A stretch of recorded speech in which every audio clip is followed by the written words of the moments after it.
Still to sink in with some potentially ambitious and self-centered persons. I wish to take this opportunity to acknowledge the concern of those world leaders. An act of treason is as serious as it is grievous. It is an assault on one's country and a deadly affront of one's fellow citizens. Those who describe Chief Abiola as a political prisoner seek to trivialize the grave offense for which he is charged.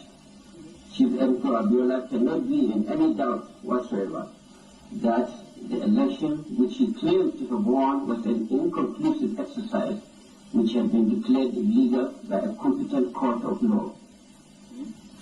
He must also be aware that the political parties which contested the ill-fated election had mutually agreed to the formation of an interim national government headed by Chief Adel Shonekan. With my announcement today of the new phase of the transition program, it is obvious that the duration of the timetable will be determined by the time required to complete each phase of the program. For example, the major components of the transition program are the establishment of a proper independent electoral machinery to regulate party formation, delineation of constituencies and voters registration, and the resolution of the issues of the creation of new states and local governments, as well as boundary adjustments. We also have the important task of establishing a sound and stable economic base. Fellow Nigerians, in order to properly address these issues and to establish the foundation of a durable democracy. From what I heard General Sani Abacha said in the broadcast this morning, my anxiety, my principal anxiety is General Sani Abacha in various pronouncements has already convicted Bashorun MKO Abiola before the trial starts.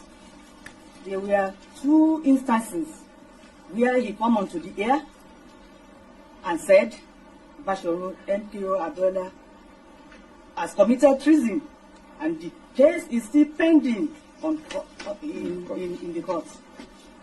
So I believe that that General Sani Abacha is the prosecutor, the jury, and is the judge. That has always been my fear, that the judiciary in this country has been stampeded by the dictators that impose on themselves on us as our leaders and rulers. So whatever comes out of the judiciary, I know is not going to be the truth, because I'm more worried as a woman watching General Sani Abacha telling lies, deceit to fellow Nigerians as if we are foreigners. I am sad and worried. Mrs. Abiola, what do you know of your husband's conditions in prison? Well, for 1 year now, the head of the junta, General Sani Abacha, has refused me seeing him. They hide under the ploy that I have a case to answer with the police. And up to this moment that I'm talking to you people, I have not seen any policeman to come and ask him whatever they think the problem is all about. So, and I believe it was just a ploy to stop me from seeing him. For the past 1 year now, I now see him through the doctor. It is the doctor, the family doctor, that goes most of the time to see him, and most of this time is being frustrated because on a weekly basis we'll gathers money to ask the doctor to go and see his health, because we know after his arrest he has been having protracted illness, different type of illness. So we made this a point of duty that the doctor has to be going every week to make sure that everything is well.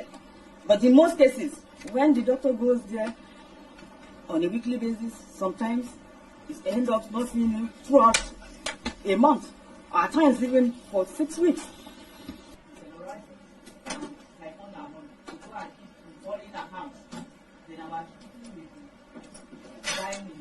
We are correcting the government, we are here to correct this, but they leave us better than how they made us. So what sorts of things do you think Britain, America could be doing? One, we have been suggesting it.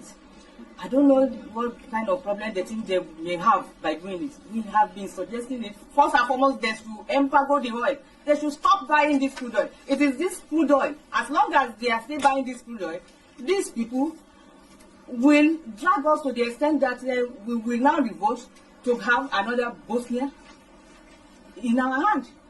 Because once they are still buying this oil and this money is still flowing, they don't care what happens to the ordinary Nigerians. They don't care, and they are so insensitive. You will not believe that they are Nigerians. When they are acting, you will think they are foreigners. Because I don't expect our so-called brothers, they are supposed to be brothers, to be treating us the way they are treating us. Very insensitive lot, and very unconsiderate. First, they make sure that they embargo the oil. Second, they should freeze the accounts of these military rulers and their collaborators in politicians. They should freeze the accounts. Once the account is being freezed, maybe they will be forced to reason. They should freeze the accounts. All this money that they are keeping, hiding everywhere, it was stolen money taken away from this country. They should freeze the accounts and make us leveler. Let us be the same. Maybe that again will help them to reason and respect the wish of the people.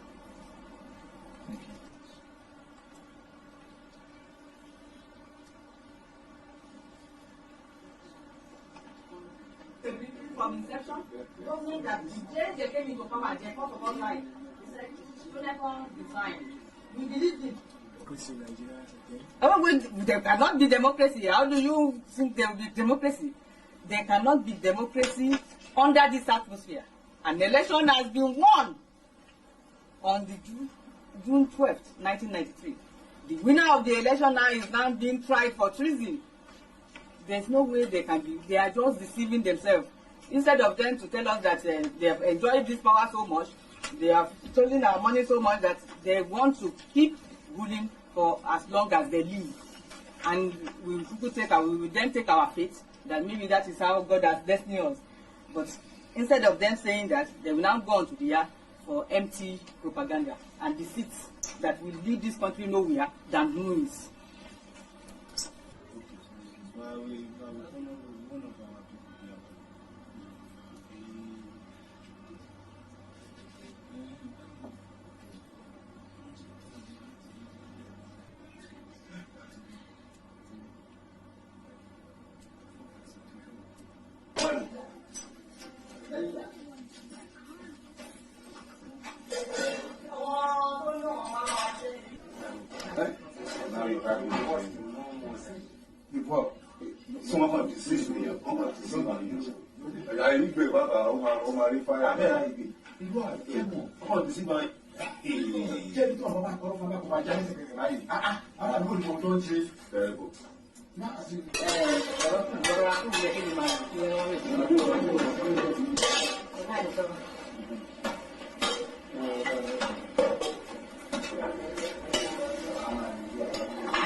Wọ́n fẹ́ lọ wọlé yẹn. Wọ́n tó mẹ́lọ̀ kúrò lórí ìgbé báyìí. Wọ́n tó lọ sí ibi tí wọ́n ní ẹgbẹ̀ wọlé lámàjẹ́ ní gbóná sí.